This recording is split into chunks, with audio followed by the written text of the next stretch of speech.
पदावली की सूक्ति नंबर 3 देखिए, कह रही है कि संतो भाई आई ज्ञान की आंधी रे, भ्रम की टाटी सबे उड़ानी, माया रहे न बांधी रे, दुचते की दुई थूनी गिरानी, मोई बलिंदा टूटा, तृष्णा छाने परी घर ऊपर, बुद्धि का भंडा फूटा, जोग जुगत करी संतो बांधी, नीरज चुवै न पाणी, कूड़ कपट काया का निकस्या, हरि की गत जब जानी, आंधी पीछे जो जल बूटा, प्रेम हरिजन पीना, कह कबीर भान के प्रगटे, उदित भया तम सीना। ये सूक्ति नंबर 3 है पदावली की। इसमें उन संतों के बारे में बताया गया है जो संत अज्ञानता के कारण मोह माया में साधारण व्यक्तियों को फांसते हैं, अपना छल कपट दिखाते हैं। अब प्रसंग में इसका प्रसंग जो आप लिखेंगे वो ये लिखेंगे कि कबीर दास जी इसमें ज्ञान के उदित होने पर अज्ञान और मोह माया के विकार को नष्ट हो जाते हैं, इसके बारे में बताया गया है। इसमें जो है छप्पर आंधी और वर्षा के रूप के द्वारा स्पष्ट बताया गया है कि किस प्रकार से ज्ञान के उदय होने से अज्ञानता का नष्ट होता है। अब चलते हैं व्याख्या की ओर। व्याख्या कैसे करेंगे? तो कह रहा संतो भाई आई ज्ञान की आंधी रे। संतों को संबोधित करते हुए कबीर दास जी कह रहे हैं कि ज्ञान की आंधी आ गई है, ज्ञान की आंधी आ गई है कि हे संतो ज्ञान रूपी आंधी आ गई है। ब्रह्म की टाटी सबे उड़ानी, माया रहे न बांधी रे।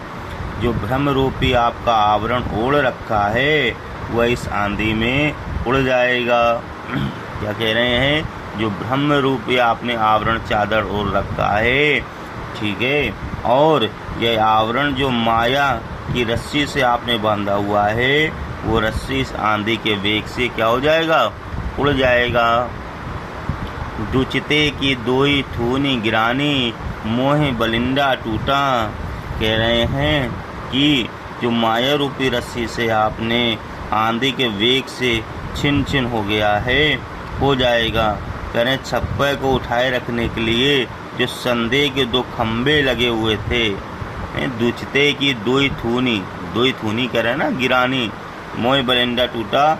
ये जो माया रूपी छप्पर को उठाए रखने के लिए जो 2 खंबे लगे हुए थे वो भी गिर पड़े, ठीक है। मोह बलिंदा टूटा यानी वो भी टूट गया। तृष्णा छानी परी घर ऊपर, बुद्धि का भंडा फूटा। कह रहे हैं कि इस आंधी में मोह रूपी जो मुख्य बल्ली है वो भी टूट गई है और हृदय का मोह नष्ट हो गया है, जिस कारण से जो टिका हुआ तृष्णा है रूपी छप्पर पृथ्वी पर गिर गया है।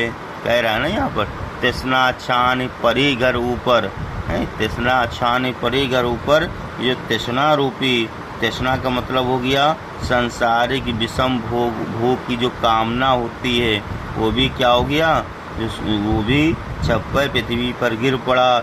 इस छप्पर के गिरने से उसके नीचे रखे हुए जो दुर्बुद्धि रूपी बर्तन थे वो फूट गए। कहना ना कुबुद्धि का भंडा फूटा, यानी दुर्बुद्धि रूपी जो बर्तन थे वो फूट गए। कह रहे हैं जोग जुगत करी संतो बांधी, नीरज चुवै ना पानी। हाँ, जोग जुगत करी संतो बांधी, नीरज चुवै ना पानी। कह रहे हैं जब संतों को ये पता चल गया कि अब वास्तविकता से इस चीज़ को बांधा नहीं जा सकता, तो उन्होंने योग की युक्तियों से और व्यक्तियों की सहायता से अपने शरीर रूपी छप्पर का निर्माण किया। जोग जुगत कर संतो बांधी, जोग रूपी और जुगत रूपी, योग रूपी और जुगत रूपी युक्तियों से उन्होंने क्या किया? अपने शरीर रूपी छप्पर का निर्माण किया। अब क्या हुआ? कूड़ कपट काया का निकस्या, हरि की गति जब जानी।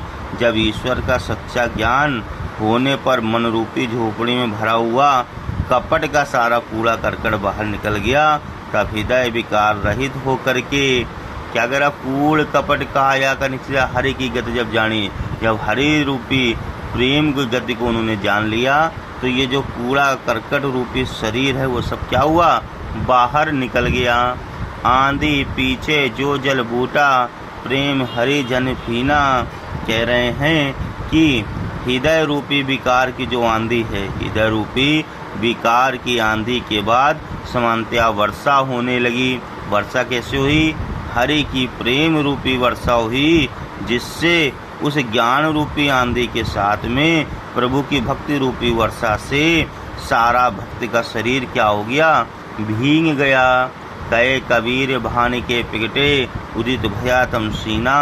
कबीर दास जी कहते हैं कि ज्ञान रूपी सूर्य के उदय होने पर मन में दिव्य प्रकाश छा गया और विषम विकार रूपी अंधकार नष्ट हो गया। यानी जब ईश्वर के हमें दर्शन हुए, ज्ञान के दर्शन हुए, जितना अंधकार था वो खत्म हो गया और हमारे अंदर प्रकाश हो गया।